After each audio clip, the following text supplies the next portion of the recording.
কি রে বেঙ্গি, কি হয়েছে তোর? বল না, তুই প্রথমে গিয়ে দরজাটা লাগা। কিন্তু কি হয়েছে? আরে যা না। দাঁড়া দাঁড়া।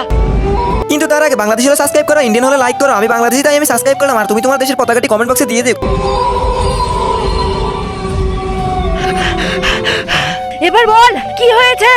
ম্যাম, আসার পথে আমাকে একটা নেকড়ে হামলা করেছে, মনে হয় ও আমাদের স্কুলেও চলে এসেছে। চল লুকিয়ে পড়ি।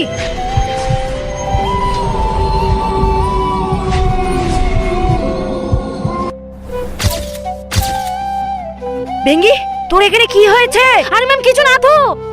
বল না কি হয়েছে? আরে ম্যাম, এটা না আমাকে নেকড়ে কামড়ে দিয়েছে। আমি শুনেছি যাকে নেকড়ে কামড়ায় সেও নেকড়ে হয়ে যায়। আরে এমনিতে আমার ভয় মুখ বেরিয়ে যাচ্ছে, আর তুই আরো ভয় দেখাচ্ছিস। এরপর আমাদের সঙ্গে কি হলো জানার জন্য কমেন্টে পার্ট 2 লিখো।